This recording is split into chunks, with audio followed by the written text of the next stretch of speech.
Welcome to the Real Estate Power Play Podcast, your launch pad for skyrocketing success in real estate investing.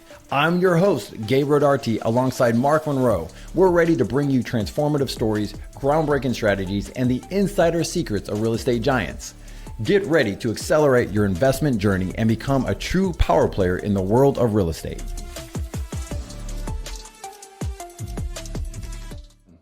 Hey guys, what's happening? Welcome to the Real Estate Power Play Podcast. I am your host today, Gabe Rodarte, with a good buddy of mine, one of my coaches actually, Matt Easton. What's up, Matt? How you doing?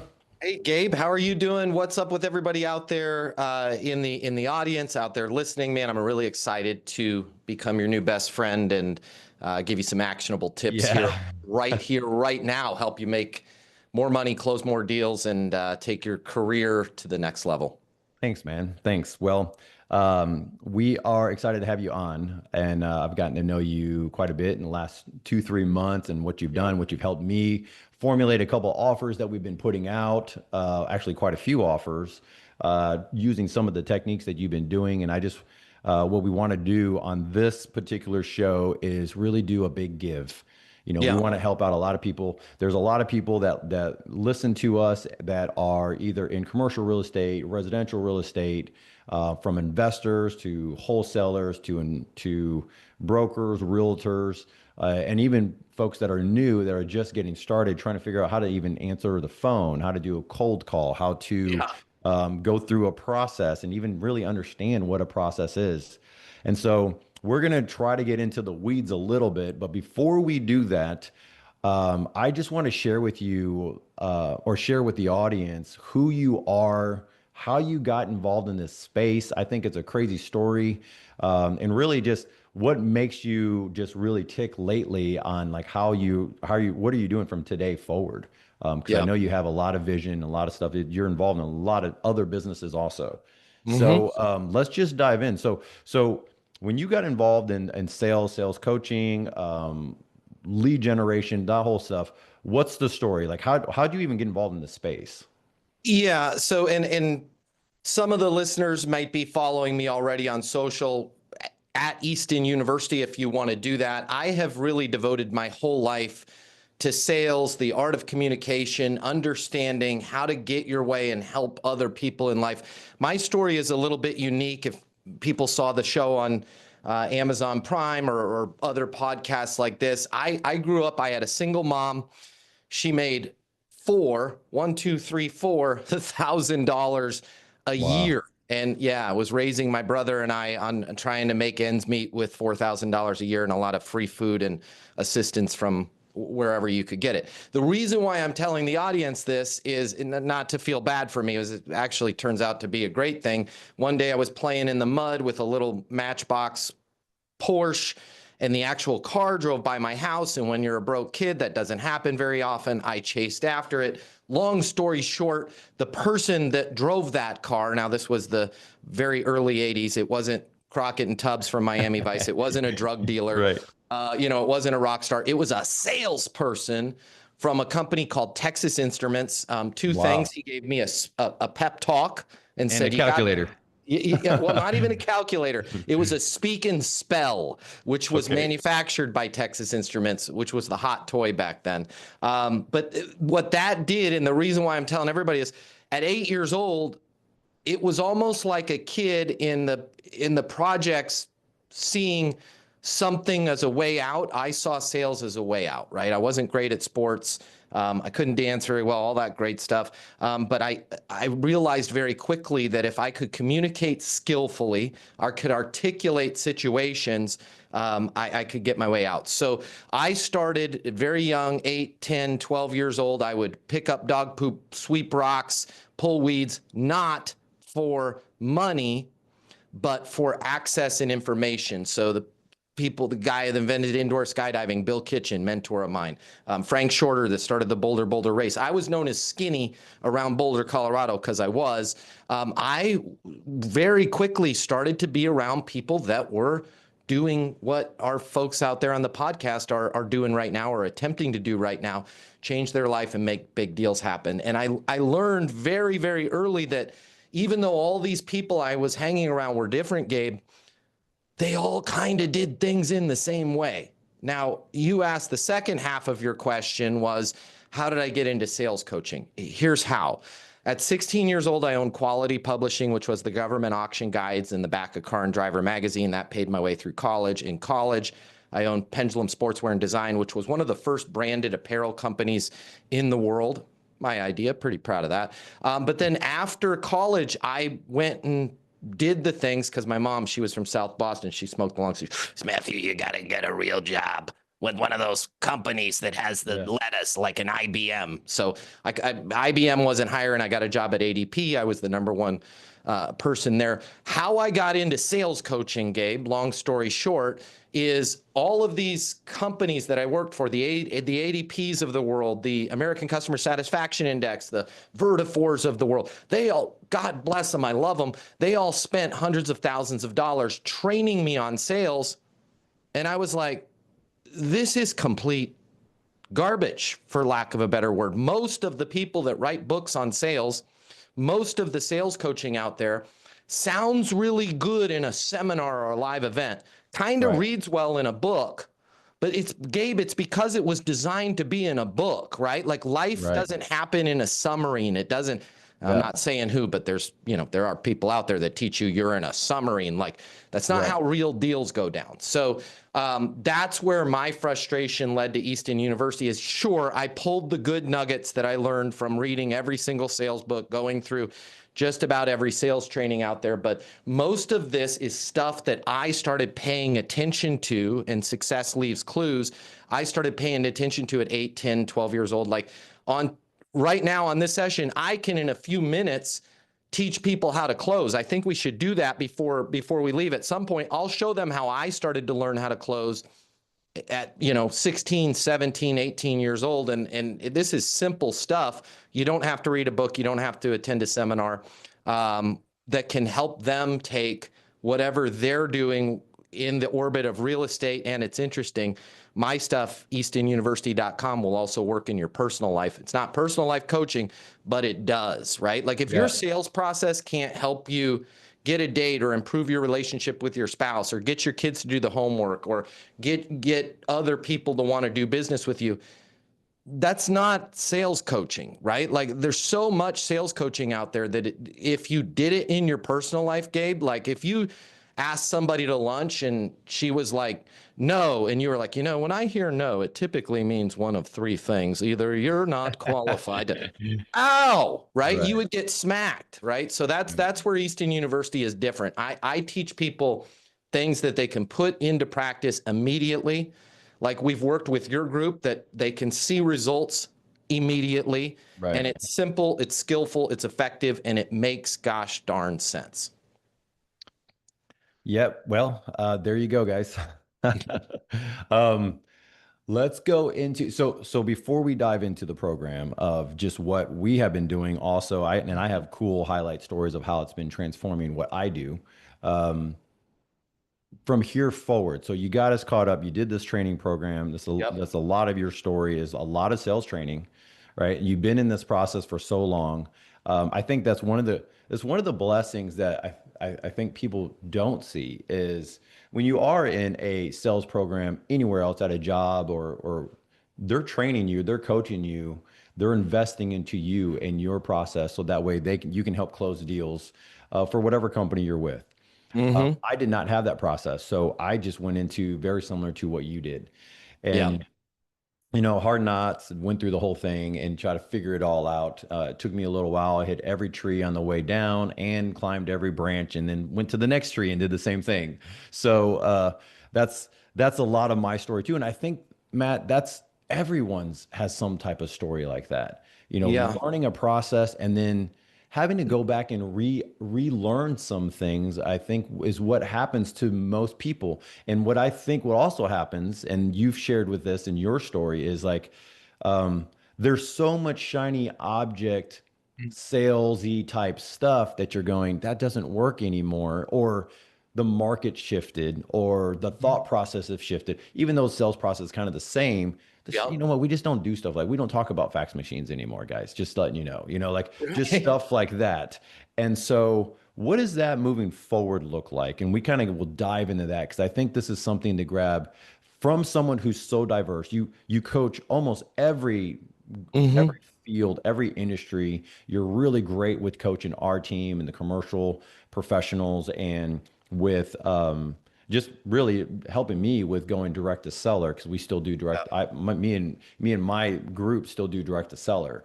Um, what are you seeing right now? I love hearing this conversation from you whenever you start sharing, hey, this is the threshold. This is what you're working on.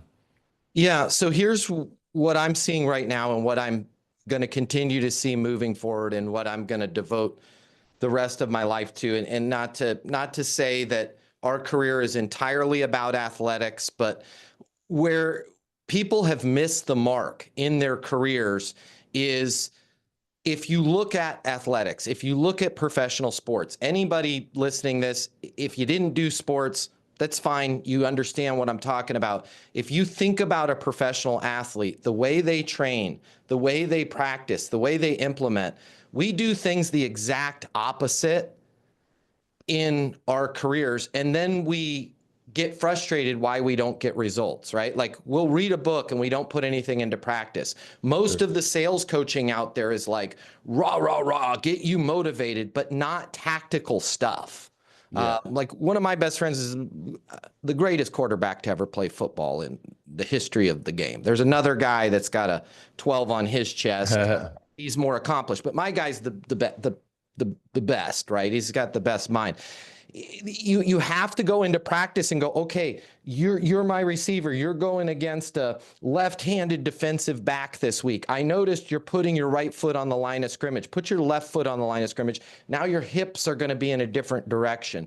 And where sales coaching needs to go is the same way that people that are in sports go. There's no emotions. It doesn't need to be get fired up. It's Gabe, hey, when you're calling somebody and leaving a voicemail, what exactly are you saying? Right? Like, how is that working for you? Let's try this message differently. When you're closing a deal, what is your system for closing a deal? Like I'll meet with a lot of people like, well, I've gone through a lot of sales coaching and I'm pretty darn good at I'm pretty darn good at sales. And I'll be like, okay, what's your system for closing? And they'll be like, excuse me, right? And I'm like, what do you say to close a deal? And they Right. go, it's not that simple. That's literally like if we were in the NFL showing up and going, okay, if we're in shotgun, how do we snap the ball? What are you talking? What's a shotgun? We can't have guns on the field. It's like if you're in sales, you should have Yep. specific systems that everybody understands, right? And sports does a really good job of that. And I tend to think I do a pretty darn good job of doing that with the people that I coach, right? Here's a system. We're going to stay calm. We're going to stay cool. We're going to stay collected. When it's time to close, here's the question that you're going to ask. If they respond this way, this is what you're going to say. If they respond this way, this is what we're going to say. You don't need to focus on all these psychological mind games and Jedi mind tricks. You just need to have a simple offensive package in your business and personal life that helps you skillfully, number one, get attention. Okay, that's the biggest problem. I have to get attention. I have to be able to deliver an insight so that people are like, wow, that was a really great conversation with Gabe, right? To where they get value from Gabe, whether they do business with Gabe or not. Gabe has to be able to skillfully figure out where somebody's current situation is, where do they want to go, articulate how he can help them get there, skillfully monetize the deal, close the deal. If the deal doesn't close, Gabe needs to be NSO, next step obsessed, and then clearly just set next steps and execute. That's it. I mean, in a nutshell, that's the recipe for anybody watching this podcast or listening to this podcast to 5x, 10x, 20x, 100x their personal wealth, their income. If you can just do that and repeat that on a consistent basis, get attention, figure out somebody's situation, articulate how you can help, monetize how that lift is going to help them. And it doesn't have to be monetarily. It could be improving their life, improving their company, whatever it is. Skillfully go for the close. If the deal doesn't close, set a next step and then execute on follow-up. That's it. That's all they have to do. This is when you share this, I hear the top performers, the really successful people always have a process. Mm-hmm. 100%. I think what you're sharing and the analogy, and I know that you do jujitsu, right? I do. So, Yeah. my kids do, or my son does jujitsu, and there's a process, right? 100%. There's a process, and I know it's a chess piece type deal, but there's a process, right? There's Yep. and when there's someone throws something else, you know what to do. And it's interesting. And if you've been to these things, these tournaments, right? So I'll just share this. Mhm. You go to these tournaments, and my son's about to be 13. He started off when he was about 11, 10. Um, and I was just shocked the first time I went to the tournament. I'm like, oh my gosh, everyone's there's jacked. Everyone's there's like ready to go. I told my wife, it was just my son and I came back. She's like, how did it go? I was like, I felt like I was in the safest place in the whole world. Like everybody can kick my ass. Everybody knew what to do. Moms were there, dad, like everybody. So I was like, I felt so safe being around everybody. Yep. And you don't talk crap to anyone. But one of the things I realized by being there is that every parent or coach knew when that kid did one move, you just almost unanimously heard someone else go, triangle, Hmm. or this. I don't know all the moves. I'm not a jujitsu guy, but you hear it like it's like everyone knew when someone does this, your opponent, you knew how to counter attack it, right? Yeah. There was like an automatic, this is what you can do, and everyone knew it. And that was like a standard for the sport, right? Hmm. What you're saying is like there's a standard that you're looking at doing, and this is what I'm hearing. Correct me if I'm wrong. Is that there's a standard that you're looking at to put into any industry, real estate. We talk about that because we're real estate power play, but any industry where you're just going, hey, there's a standard. Let's level it up, and let's reach for the next rung. Let's really just level up our game of what we're doing. And that Yep. just requires a different standard. And that standard is, hey, look, there's a sales process. It's not overcomplicated. Hmm. You figured out the part of there, and I really admire that. I know you had to put a lot of time into it because um, there's a lot of noise of how to go about stuff, tricky stuff, salesy stuff, and you figured out a way to create that process. Yeah. And I really like it. I really enjoy it. So, and I just want to set that tone up and confirm what you're doing because I'm seeing it in my own life. I use a lot of stuff you say personally now, Yeah. and it becomes so natural that even the team that follows you and that we're all part of, we kind of all say it hand in hand. And now our thing is like, how do we counter that conversation? Like, how do we even say, does this make sense? And okay, wait, how do I, and so now our teams like played with each other in these conversations Hmm. because we're It's hearing it every jujitsu. day. It's Yeah. It's jujitsu. jujitsu. It's every day. Yeah, you bring up a great analogy with jujitsu. So, I mean, I've spent a lot of time and devoted a big part of my life into that. But I think part of the reason why I got so attracted to jujitsu and to martial arts, and for the folks that aren't into that, please don't tune out. I'll bring you in right now. I'll make it really simple. Like if you look at UFC #1, there was this guy, Hoist Gracie. He was skinny, kind of looked like me, right? He looked like he's going to get his butt kicked. He just, boom, essentially just walked through every single person there because nobody else had jujitsu and it was really easy. That's what having a sales process is like. That's what understanding a sales process is like. Now, I'm a black belt, and I'm not trying to brag. I'm a black belt in the sales process. Okay. I'm also a black belt in jujitsu.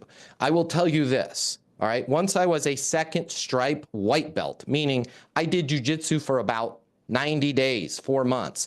Right. I already my confidence was already sky high. I looked at things totally different. Like it used to be, things got aggressive, I would get really nervous and really scared. And oh my gosh, I'm not going to, which is why I'm glad your kids are in this, because I spent a long period of time in my life because I was poor, I was tall, and I was skinny. And that is a recipe for getting picked on because everybody wants to beat up the tall guy, but not the one with muscles, Right. or the rich parents, right? So boom, I was the target of a lot of abuse. And I spent a lot of time being worried. Even after 4 months in jujitsu, I was like, oh, okay, I've seen this. Here's the situation. They're not going to do anything. I'm going to put my hands like this, but hey, I'm all good because now my hands are up, right? And if they do anything aggressive, I'm just going to close the distance. We're going to go down. I'm going to mount them. And It's going to Yeah. be over in 2 seconds. Now, all of a sudden, I had all this confidence, right? Yeah. And even a white belt in Easton University can outsell 90, same way a white belt in jiu-jitsu can win against 99% of the I would population agree to walking that. around on planet Earth Yeah. when you guys understand a process. Now, here's the thing. This is where Easton University is very similar to jiu-jitsu. And it's interesting because I've spent a lot of time in both. You have to have a process. You just can't read a book and go, hey, I'm going to 50x my life and this and that, and know some clever moves, right? That's with all due respect, that's like, Karate Kid type stuff. You have to go, okay, you have to be able to look at a situation and go, here's where I'm at in the situation, here's where I can advance.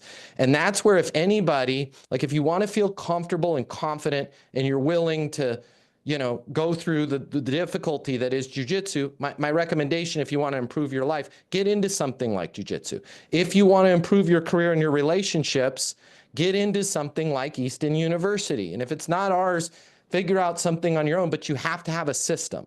Like, what is it that you say when a conversation starts? How do you start that? The same way we're going to clinch and close the distance. What do you say to close?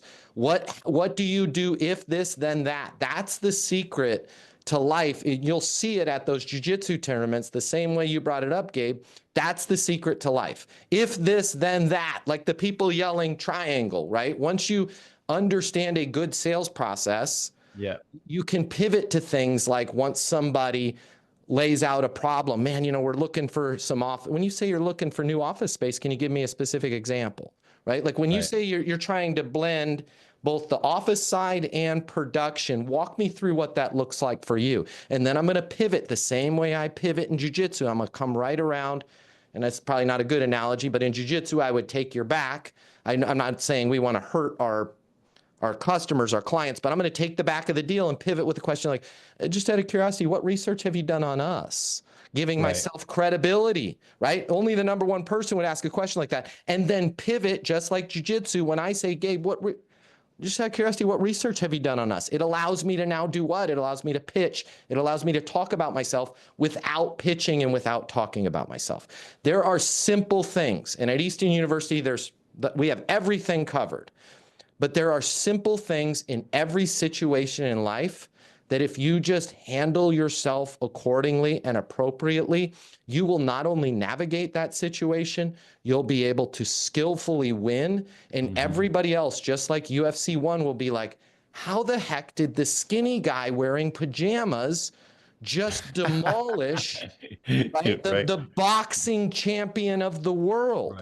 Right? How did that happen? It happened because, just like jiu-jitsu and martial arts is very system, it's very unemotional, it's very leverage based. When you have a proper system of how do I get somebody's attention? How do I start the conversation? How do I figure out, how do I pivot into monetizing? Just out of curiosity, what research have you done on us, right? How do I close? And I'm happy to show them how to close, right here, right now. I think we should do that at some point here before they leave.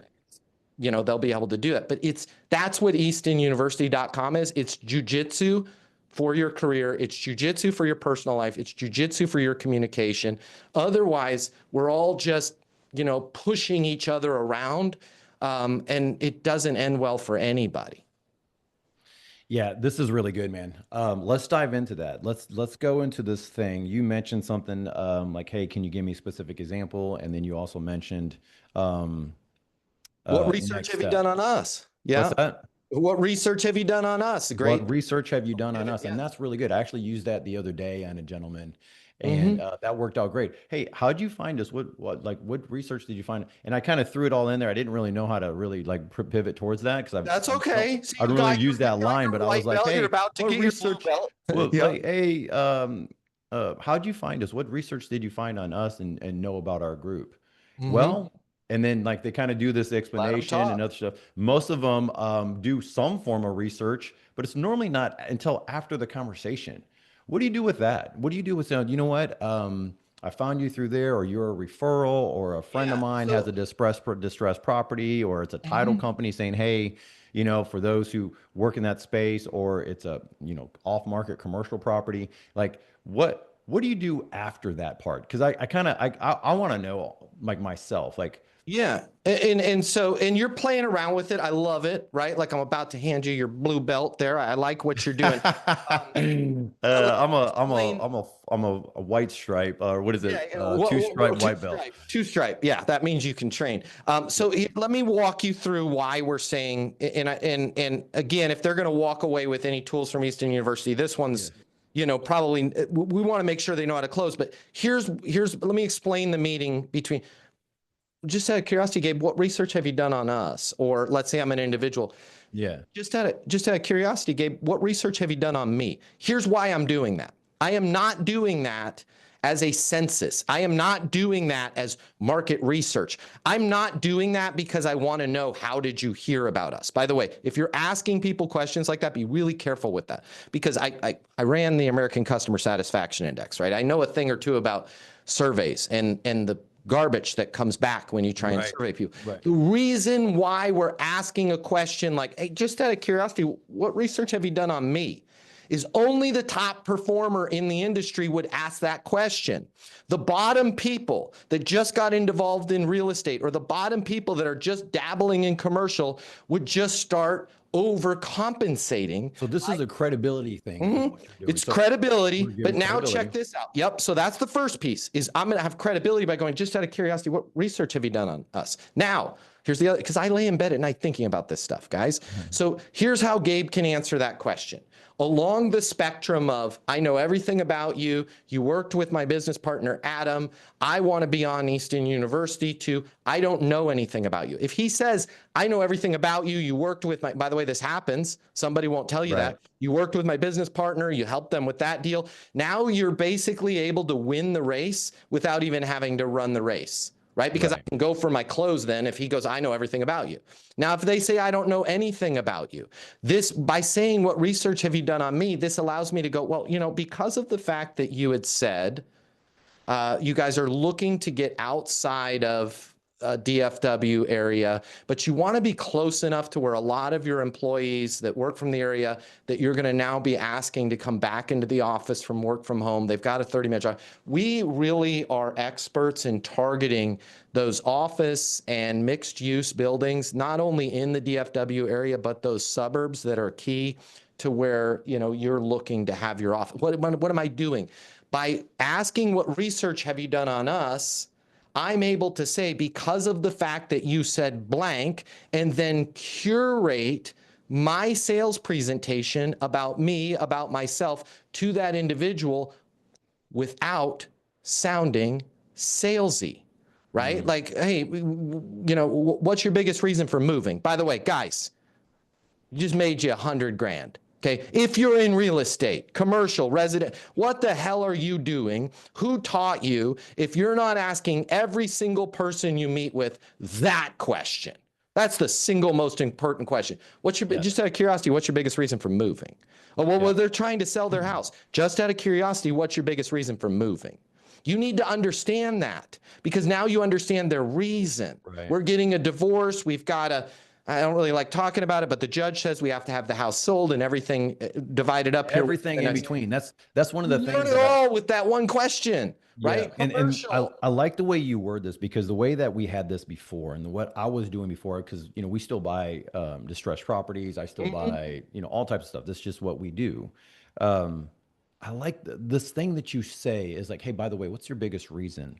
Yeah. I normally go and say, hey, look, Matt, what's the timeline that you're looking at for something like this? Yeah. And that would put us into a timeline thing. I think the biggest reason is combining the timeline with the emotional motivation with it. So that way it's more wide open.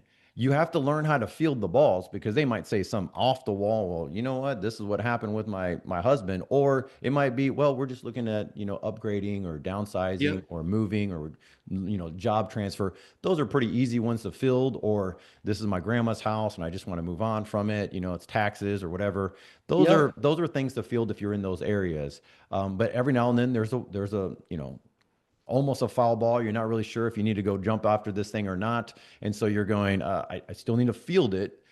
You But have to but ask that question. but Yeah. but it takes me out of just a timeline perspective. Nobody ever says, when you say what's your biggest reason for moving, nobody ever says, well, I'm looking for a sub 6% relationship with the listing agent, right? They'll tell you their Right. gosh darn biggest reason for moving. And then Yes. you asked a timeline question. Let me just give you a little bit of black belt level on that. Never, ever, ever, ever, ever, ever, ever again, guys, ever again, did I stress that enough? Ask somebody anything date or timeline related unless you're going to ask this question after, right? So what date do you need to sell the house by? Or what date do you need an We office need to by? move Or out what's in your time? 45 days, Matt. Like And about then we got so the 45 second days. thing out of your mouth, when somebody says, I've got to be out in 45 days, you need to say a derivation, a deviation, or these exact words. What makes that date important? By the way, guys, I've done it a Mm, couple times. Anytime you're nervous, if you're a white belt, and anytime you're nervous, you can ask any question by putting a softener in front of it. The softener is just out of curiosity, right? Because now you're not prying, you're not being creepy, you're not overstepping. It's just out of curiosity. So when somebody that's so good. says, "Hey, I need to be out by October 10th," just out of curiosity, what makes October 10th important? Yeah, great question. So, and That's so please good. keep this between us. We're merging with another company. October 10th is when that merger takes place. We have to have an office all ready to go for all associates from both sides. Boom, you just got all of this Yeah. information, right? What makes, just out of curiosity, what's your biggest reason for moving? We want to get our kid in the blah, blah, blah, McWilliams School District. Why McWilliams? Oh man, he's in hockey. There's no hockey here. McWilliams has a fantastic program for the school level, and it works really well with his travel hockey Yeah, team. this is so good. Yeah. So in a sense, you have this softener that goes before, hey, just out of curiosity, and Mhm. you're saying, what's the biggest reason for, Or moving. for moving for, hey, so we're looking at a shopping center right now, and the shopping center, I'm like, hey, just out of curiosity, what's the biggest reason, right? And that's really interesting. Like for that, For what's the selling, if they're biggest selling, if they're reason? not technically moving, it's commercial. What's your biggest reason for selling? Yeah, what's your Now, biggest reason for selling? What's your yeah. biggest reason that that timeline's important? What's the biggest reason? The whole And then biggest what makes reason that thing. date important? It's Yeah. vital for you guys to understand. Why? Because if I can monetize the deal, and how I get to monetization is knowing their biggest reason. And then when they say their biggest reason, I can say things like, when you need more space for production, can you give me a specific example? And they'll say, yes, with the tariffs. We were doing 40% of our assembly. Yeah. We're doing a CNC milling machine. We make wheels for freaking golf carts that are high end, right? And with the tariffs, we were having 40% of the materials made in Mexico. We're now going to be a 100% made in the USA company, right?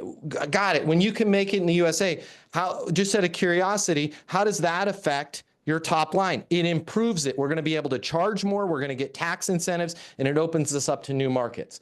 Just at it, by the way, no commercial real estate agent ever has freaking conversations like this. And you can see No. I'm getting a little red because it drives me nuts.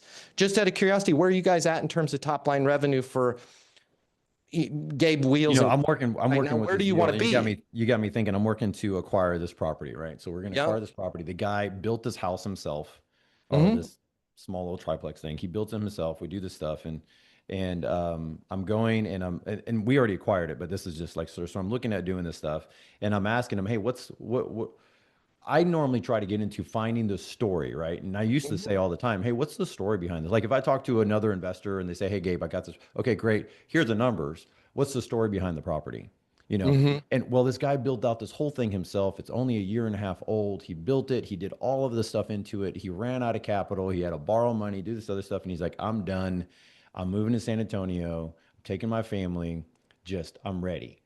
And Mm-hmm. I'm going, okay. And so it came down to numbers. And I'm like, well, wait, if, for me, I was going to agree to a higher number. And then I walked the property. I'm like, you know what? It needs to come down. So, Yeah. and then once I found out the story of it though, Matt, and I didn't And use all of these skills, but once I figured it out and I go, hey, what's in a sense, hey, what's the reason why you need to move?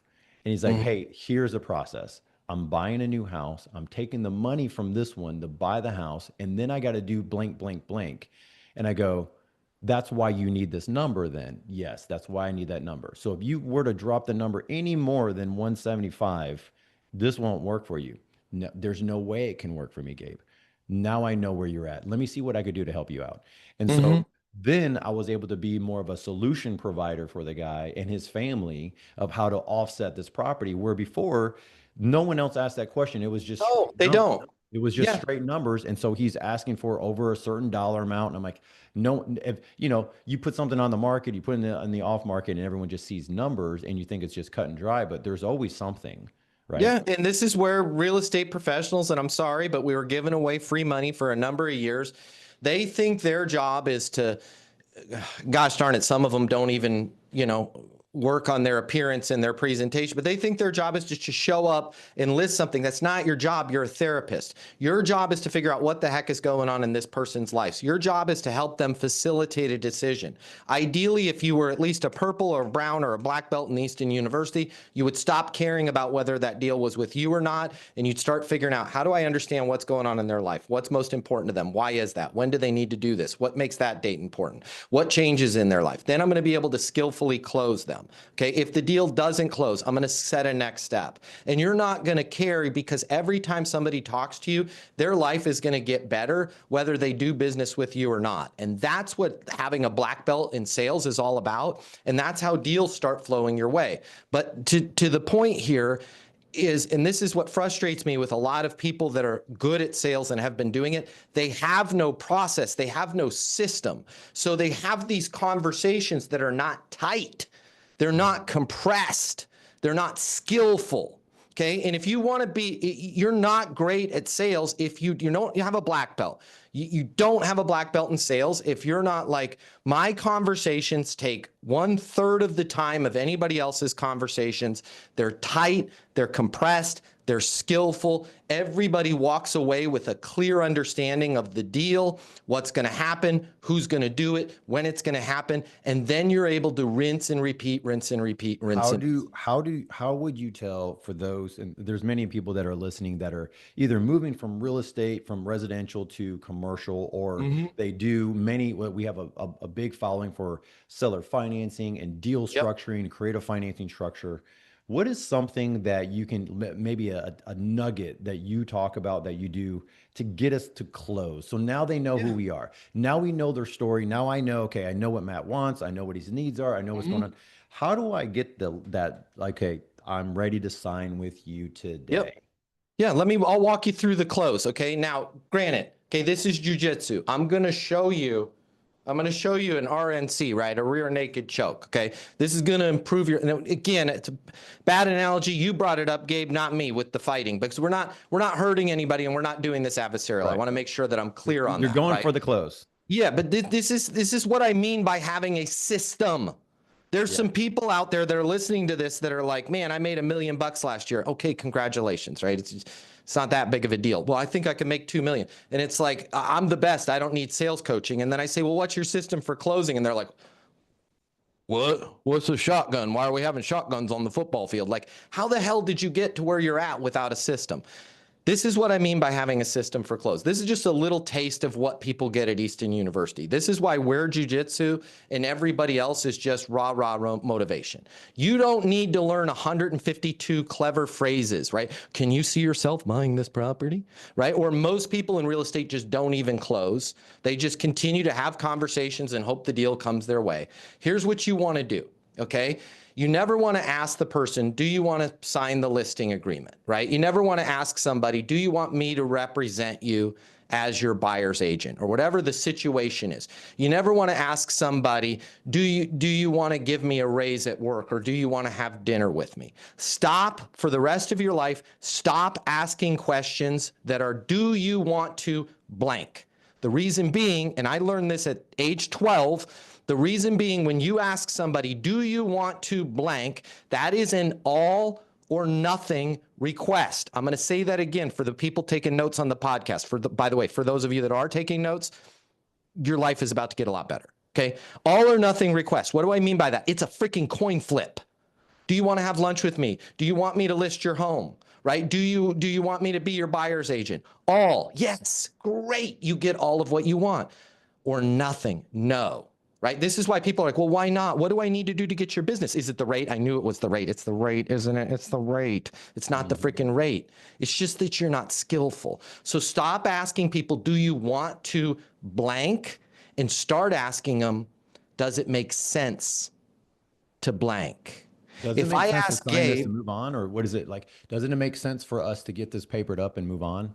We don't even have to put all those. See, that's where you're white belting it. You got to streamline it, right? Hey, does it make sense to complete the listing agreement to put in an offer? Does it make sense to have me represent you on the house, right? Does it make sense to blank? Just be crystal clear about what you want. Here's why you can be crystal clear.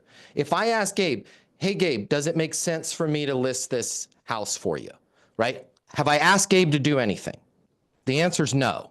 When I ask Gabe, do you want me to list the house? Have I asked Gabe to do something? Yes. When I ask Gabe, does it make sense for me to list the house? I haven't asked Gabe to do anything. Here's the other thing. Gabe is now 100% in control because I'm asking Gabe if Gabe thinks it makes sense. By the way, guys, this is Jiu-Jitsu 101. People are exponentially more likely to do the thing you want them to do if it's based on their reasons, which is why jiu-jitsu was invented, well, not invented, but refined by Master Gracie, because he was skinny. He wasn't feeling good. He wasn't fit. All his brothers were a lot bigger. He figured out how to use leverage, how to use the opponent's momentum against them. Well, for it. And again, this is not fighting. We're helping people. We're not choking them out here. But when I ask Gabe, does it make sense to him? I'm not asking Gabe to do anything. Gabe has all the control. When people have all the control, they're more likely to do the thing you want them to do. When you try and push on people, they push back. It's the same in sales and the same in fighting. So when I say to Gabe, does it make sense to have me list the house? Gabe's more likely to say yes. Here's the cool thing. Here's the jiu-jitsu. Here's what you're going to leave this podcast from. When I ask you, does it make sense to blank? You cannot reject me on doing blank. I'm going to say that again. This is imperative for you to understand.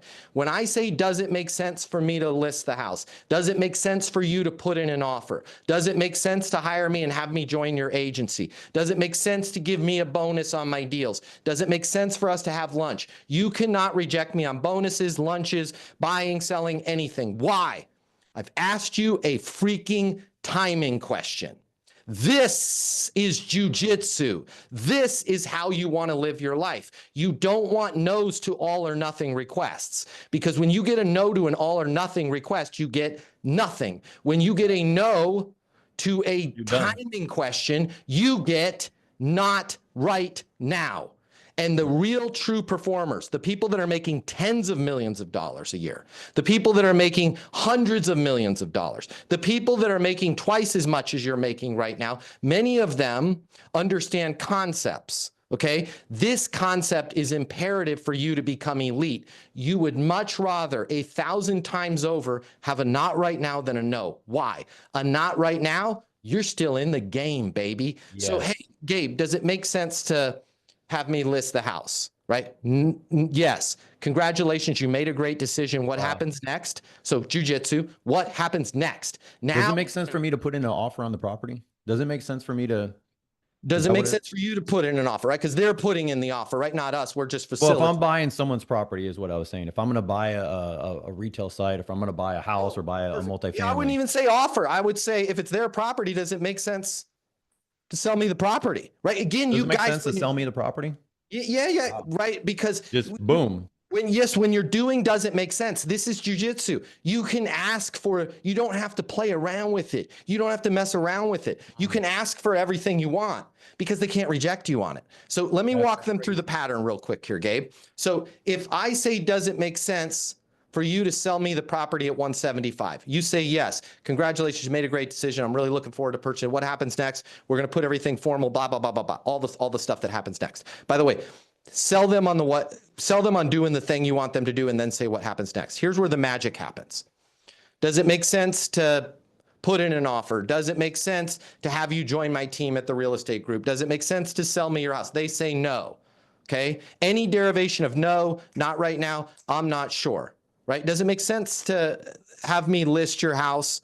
No, not right now. Got it. What's a good next step? And then I'm shutting up. What's a good next step? Here's the thing. They're expecting you to go, well, come on, what if I lower my rate? And then I can just go, what's a good next step? And let them ruminate on that. By the way, people reflexively answer questions with the word N-O, no. When you understand this, when you lay in bed at night thinking about this stuff the way that I do, right? You understand that there a lot of times have a predisposition just to say no. If you're a parent, you know what I'm talking about. Your kids will ask you stuff. They'll be like, Dad, the house is on fire. Should we go out there? You're like, no. You're like, I didn't even realize what they asked me, right? Like you just reflexively answer no. So don't start negotiating with yourself and lowering your rate. Just ask them what a good next step is. What's the worst that's going to happen? They're going to say, well, I don't know. Now, guys, I lay in bed at night thinking about this kind of stuff. Point the question at yourself. People love to tell other people what to do. That sounds like this. Hey, Gabe, does it make sense to have me list this house for you? No. Got it. What's a good next step? Man, I don't know. It's just a big decision with everything. Totally understand. What's a good next step for me? Yeah. If you could put together some market research and I could really look at the numbers, give me 24 hours to look that over and then call me 2 p.m. tomorrow. That's perfect. They just teed you up for the Easton University Power email. Perfect. Give me 20 minutes. I'll write up kind of my understanding of your current situation, what you need, and getting this thing offloaded so you're off to San Antonio and the next steps. I'll have that over to you in about 20 minutes, and then I'll text you. Is the 3202, is that your mobile? Yeah, perfect. I'll text you at that number once I send the email so you're not waiting around for it, and then I'll call you tomorrow morning by 10:30 a.m. if I haven't heard from you before then. Fair enough? And guys, there's a million things over there. I just showed you a great way to close. Now, I love it. Yeah, check all this out. So does it make sense to blank? I'm just going to do this highlighted version. Okay. And by the way, we can figure out a way. I'll get them a closing mini masterclass. I'll pick up the $300 cost for them if they want it. We'll figure out a way to put a link to that in here. Highlighted version. Does it make sense to blank? If the answer is no, what's a good next step? If the answer is, I don't know, what's a good next step for me? If the answer is still, I don't know, now you've earned the right to set a next step. Totally understand. How about we do this? Let me kind of just write up my understanding of your current, where am I at? I'm in the same damn place. My understanding of your current situation, the capabilities needed, and some next steps in getting this thing offloaded so you can be on your way to San Antonio. I'll have that out to you in about 20 minutes. I'll text you when I have that. And then how about we do this? What is today? Friday. I'll give you a call Monday morning if I haven't heard from you before then. Fair enough? This is all anybody has to do, is have a skillful way to get your way and then follow a process and a next step. Now I'm going to supercharge this, and I'll pay the 300. We'll figure out a link or whatever, right? Or just text. Yeah. Let me give you my mobile, guys, because if I don't know how you're listening to this, we'll try and get a link on here. I'll give you my mobile phone number. Text me closing masterclass. I will buy it for you. You pay nothing. I'll buy it for you. I'll send you a link. I'll pay it out of it. It's my damn company. I can move money around how I want. My mobile is 720-660-3202. 720-660-3202. Text me closing masterclass. I will buy it for you. If I don't remember, be like, I'm a friend at Gabe's. You said you were going to buy it for me. I will buy it for you. But check this out. I'm just going to supercharge it real quick because I know we've been on here for a long time. Yeah. Gabe mentioned something before. This is black belt level. By the way, you'll be skillful without even black belt. When you in life and in business and in real estate, when you slow the hell down in the beginning, you will speed up the result in the end. You can't. I'm not single. My wife's amazing. Gabe, last time I checked, Lou's pretty amazing too, right? Let's say you and I were single, which we're not. Okay. We can't just go into a nightclub and be like, yo, I'm rich, right? Who wants kids? Ow, you'd get slapped. You got to slow the process down. It's no different with your business deals. So when somebody goes, man, yeah, I'm trying to get to San Antonio, right? What's your biggest reason for needing to go to San Antonio? Oh yeah, I'm really excited about this, and I've got this really awesome opportunity with this property where I can actually do hunting on my own land. It's right. Figure out their reasons, right? Then when you go for the close, hello, McFly, you can attach their reasons to the close. Does it make sense for me to list this house so we can get you on your way to San Antonio, get you in there to where you don't miss the date on that land with the hunting, and by October, November, you'll be totally past this chapter on to San Antonio on your own property and being able to hunt without having to drive 3 hours. That's good.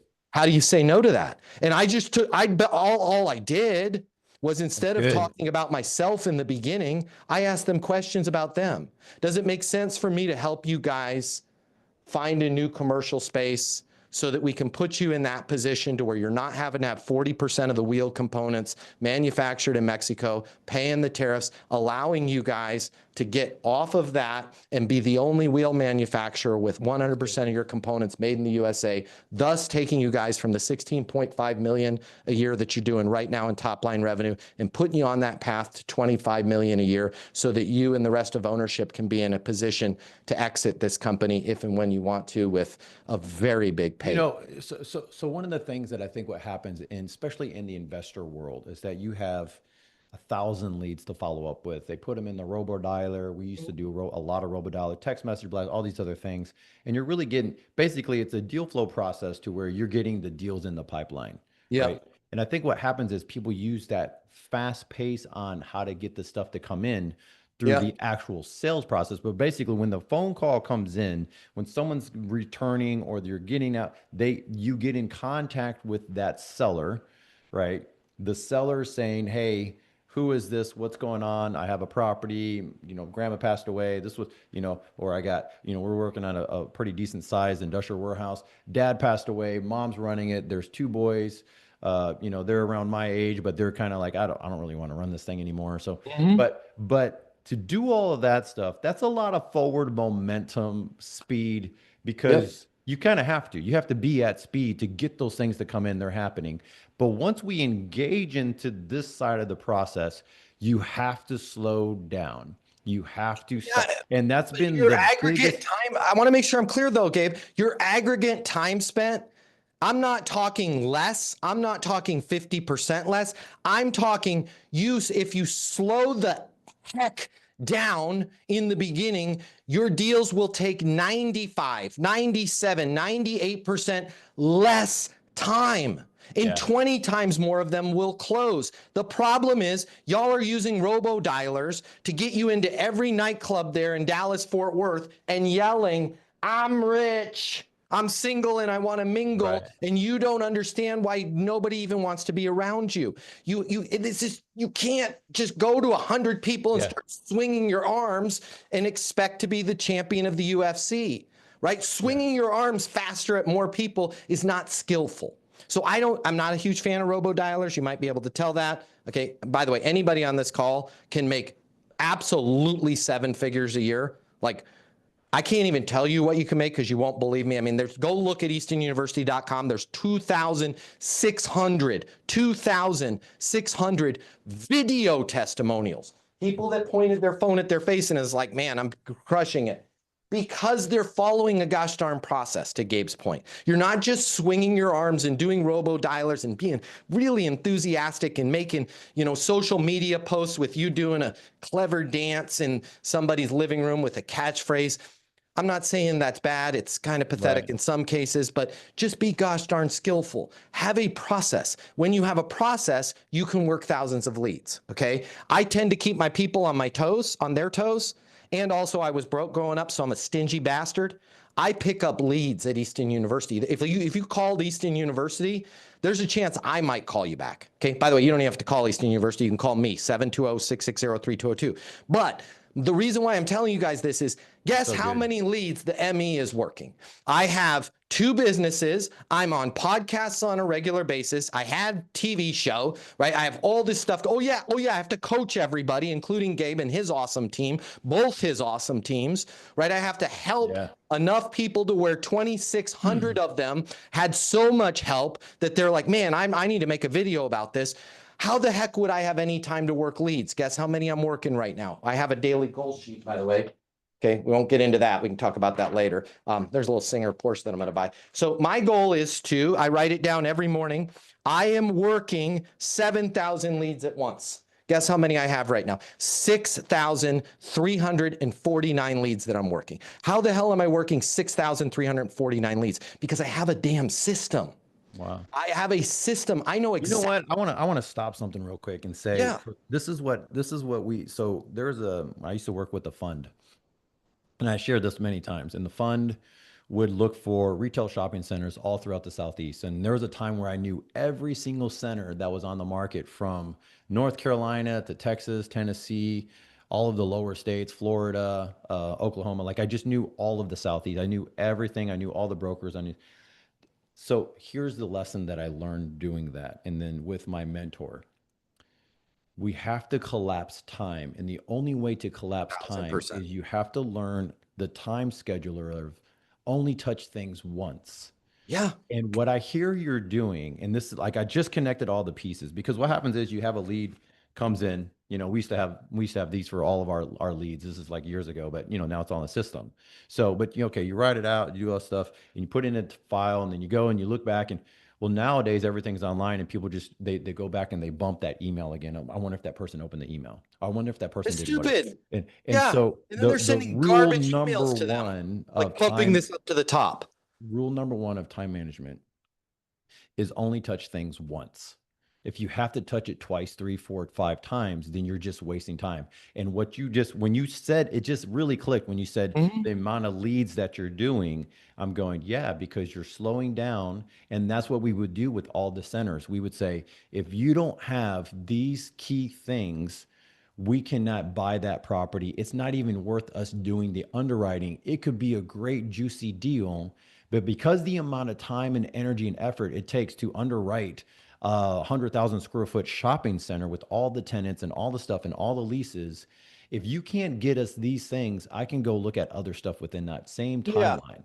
And what you're going to do is waste all of my time, and then I have to go back and retouch it. It was like the major no-no. Did you touch this thing twice, Gabe?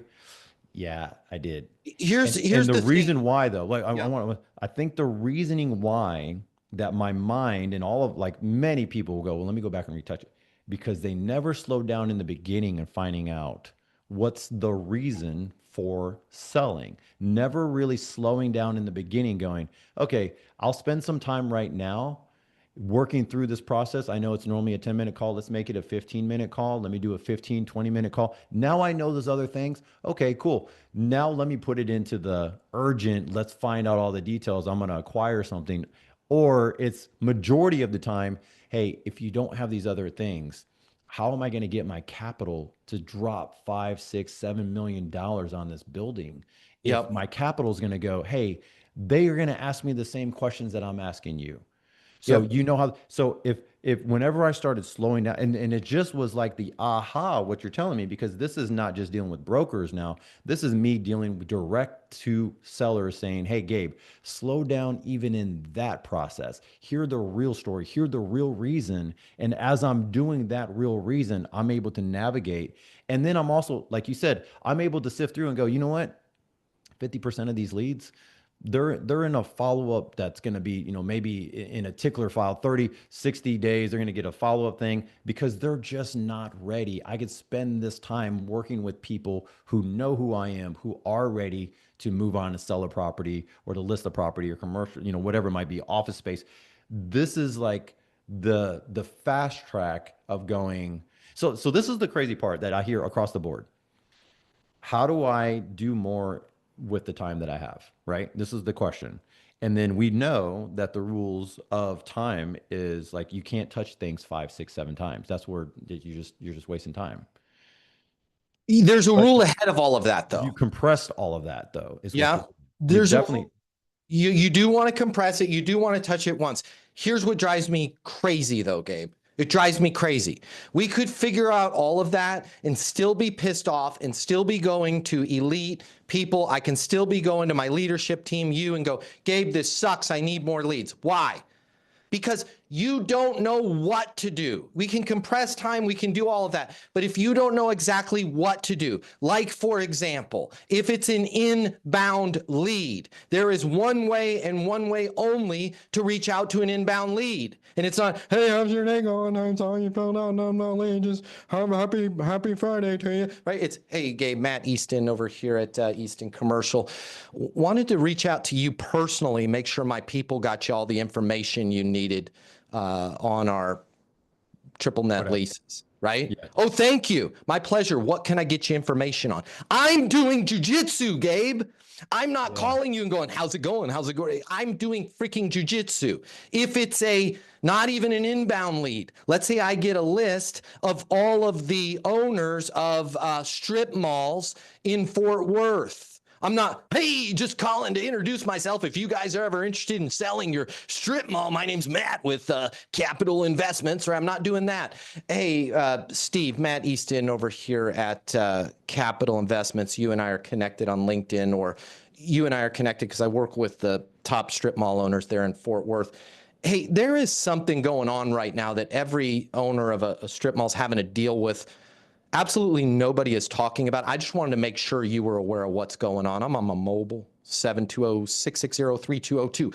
God damn it, guys. I'm using jujitsu and you're calling people and going, hey, if I could have 5 minutes of your time, is that property available? Do you have interest in selling it? You're doing all this crap that's on social media from people that never, ever were hungry. From people, and by hungry, I mean, I didn't have food in my kitchen. I had to figure this stuff out at 12 years old because I was starving to death. Like, be really careful about who you take advice from. If you guys, really, to Gabe's point, can touch things once, right? You can manage your time. But if I'm in the National Football League and I'm managing my time, I'm showing up to practice on time, but I'm running the goddamn wrong direction, I'm going to get cut from the team. Right? And if you guys aren't skillful, if you don't know exactly what to say to a down lead, if you don't know exactly how to get the attention of everybody in your market, right? If you don't know exactly how to do certain things, what you're saying, why you're saying it. And I know there's other sales coaches out there that will say, your tonality is the most important thing. I'll teach you tonality. That's easy, but that's also bullshit. Okay. You have to be able to ask the right, it doesn't matter what your tone of voice is if you're asking the wrong questions. And that's where I help people is you don't even have to be super skillful at time management, but if you know the damn offense, if you know how to get from A to B to C to D skillfully and effectively. Why am I saying I wanted to reach out to you personally? Because my credibility goes up. I sound like the damn founder of the company. You could be the first day on your job. I wanted to reach out to you personally. Make sure my people, right now my credibility's up. What else? I'm not selling you. I'm making sure my people got you all the information you needed. And then I'm pivoting to, what can I get you information on? Every damn person that was a lead into your company wants information. It's almost like I've laid in bed at night thinking about this stuff, so you don't have to. If it's a lead in your orbit, if it's a prospect in your orbit, and you're at Marcus and Millichap or wherever the hell you are, and you're paying CoStar $1 million to find all of these people, why the hell are you calling them and saying, hey, are you still the owner of XYZ property? Or why aren't you saying, hey, there's a little secret that everybody in Fort Worth, that the top people in Fort Worth that have, 8plex, 10plex, are kind of sharing amongst themselves. I just wanted to make sure you were aware of what's going on. I'm on my mobile, 720-660-3202. And then we're not going to get all the way into eastonuniversity.com, but when they call you back, don't ruin my rep. Okay? Yeah. Don't try selling them. Give them the damn insight. Yeah. Give them the damn insight. Here's what's going on. Bop, bop, bop. How are you dealing with that? And then let them talk. And then you're going to say, just out of curiosity, what research have you done on me? Well, because of the fact that you had said you got 3 of these strip malls right now, the roofing contracts are killing you. You've got to repave 3 of them. I'd like to recommend that we look at this because there, as we had talked about, there's a huge influx of developers that want to do mixed use on pads of land like your strip mall, to where they can do multifamily apartments and commercial on the bottom, and they're not going to care about the roof of the building or the parking lot because they're going to scrape the whole thing.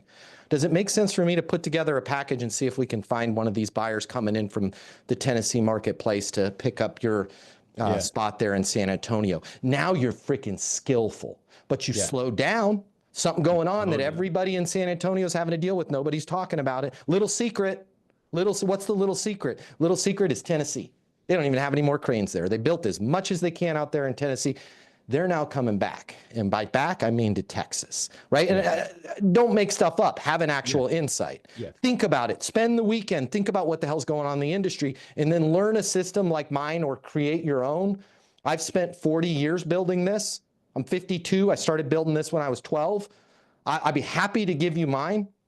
Okay. Or come up with your own, but stop just wandering your way in the dark, trying to get a deal, and then going to your boss. If Gabe is your boss, going to your boss and saying, this sucks. This market sucks. No, it doesn't. You suck. And I'm not trying to piss anybody off, but you're literally like walking around. You're in the NFL walking around with the football like a server has the tray and wondering why, bam, you get smashed in the mouth and they pick up the ball and touchdown it. And you're like, the market sucks. No, the market's the same as it's always been. Yeah. Right? There's enough real estate deals out there for anybody in this industry to make $50 million in a year. It would literally be like them going down to, I guess it's the Gulf of America now, scooping out in Galveston, scooping out a Home Depot bucket of water and stealing it in the middle of the night. For you to make $10 million, $50 million a year is like you stealing a bucket of water from the ocean. Nobody's going to notice it's gone. But if you're sitting around waiting for Powell and the rates and all, oh, when the market's better, I'll make more money. No, you made money despite the fact that you didn't know what the hell you were doing before. Yeah. Imagine if you did. Imagine if you weren't carrying the football like a waiter with the tray back when we were giving away money for free. How much money would you have now? Learn the damn process. You'll know it now and you'll make money now. Learn the damn process. When the market does unlock, which it will, you'll make even more money. Learn the damn process because you won't be dependent on the marketplace. You won't be dependent on the Fed. And you'll stop whining and crying to people like Gabe and saying, man, but by the way, Gabe's not going to tell you this, but people in his role, that's what they lay in bed at night worrying about. They're bringing people like our audience onto their team. And I know Gabe a little bit as his coach. I know for a fact that him and the rest of the people on his team lay in bed at night going, how the hell do I help my people? Right? And they're foregoing resources that they could give to themselves and to their family, and it's killing them. Learn how to help yourself. And then the Gabes of the world will be like, I am so grateful that you are on our team. How can I give you more resources? But if you just sit around and whine and cry and you can't articulate to yourself, your leadership, the people around you, I made the call. Here's the most skillful message that I made. I'll give you one right now. Sorry, we're way over on time. I'm just gonna, you can send me a bill for therapy. Okay? Do it. We're gonna do I'm trying not to cuss. We're going to do a bull junk test here, okay? Because most of y'all are bull junk. Sorry. You can, my mobile 720-660-3202 if you want to start a fight with me.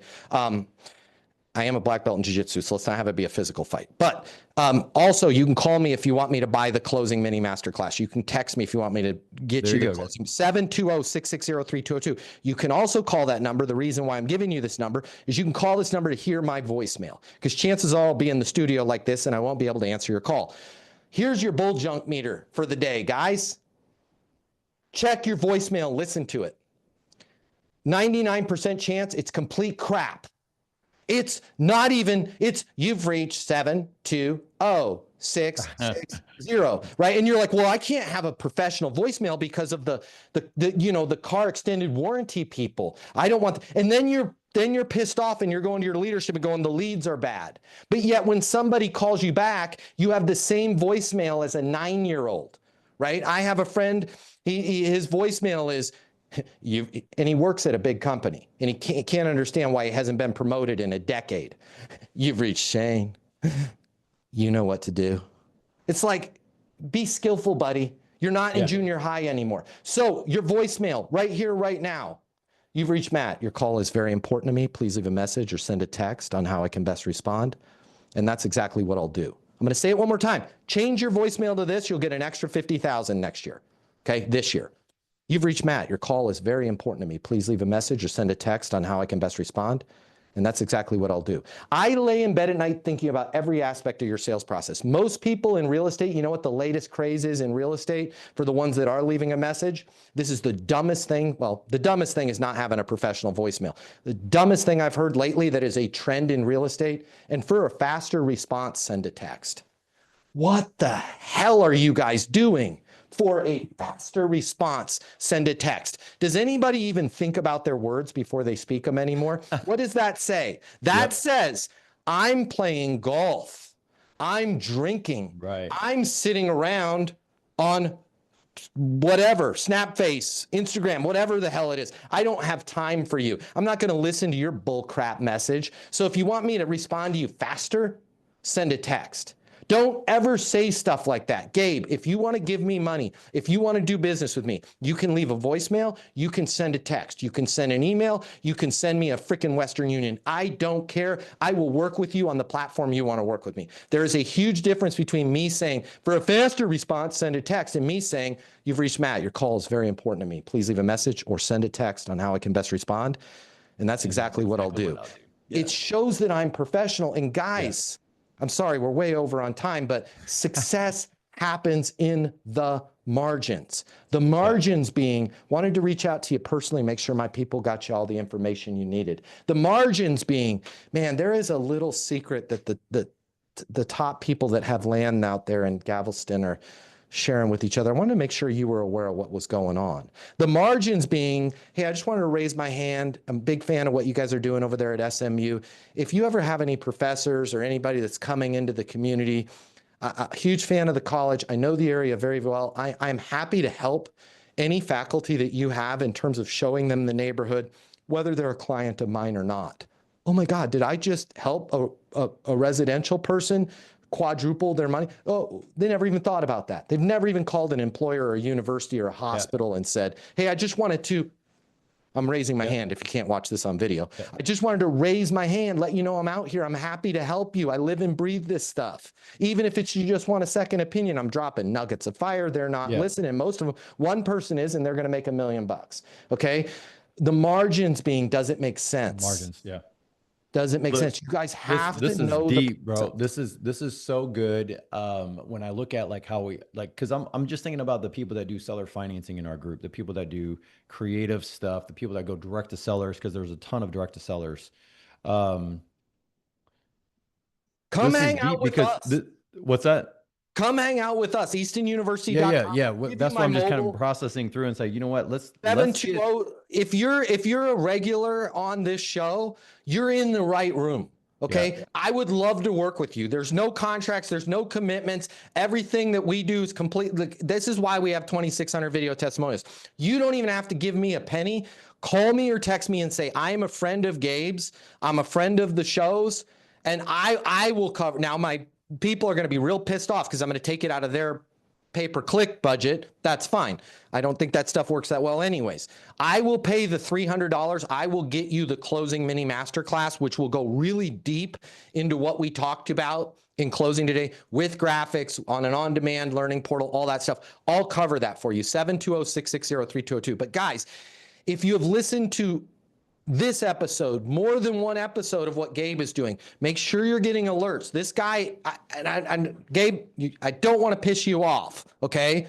I don't want to get personal here. This guy literally calls me on a personal basis, okay, a lot, like at 10, 11 o'clock at night, and he's like, I want to help my people. I want to help people. I'm frustrated. I can see it. How do I help people, Matt? Like, if you're not listening to the stuff that Gabe is putting out and attaching yourself to people like Gabe, there's only a handful of them on the planet that want to help other people. Gabe is one of them. I tend to think I am too, but like you're on the right program here. Yeah.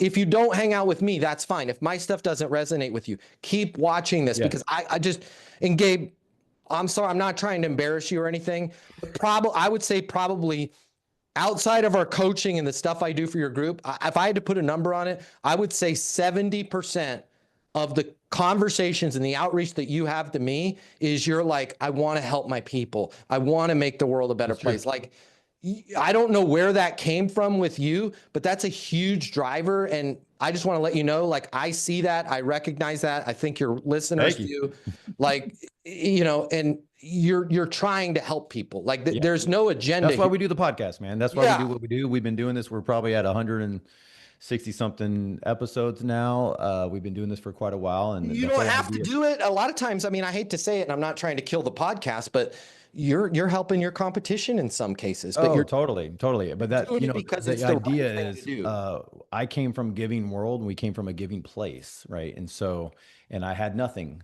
many times in my life. Maybe I had to restart a couple times also. And I Yep. think that's normal folk that run into stuff and say, hey, I just want to pivot.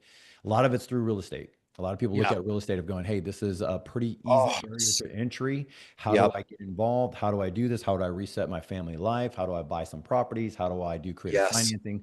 And this is the way that we can give back.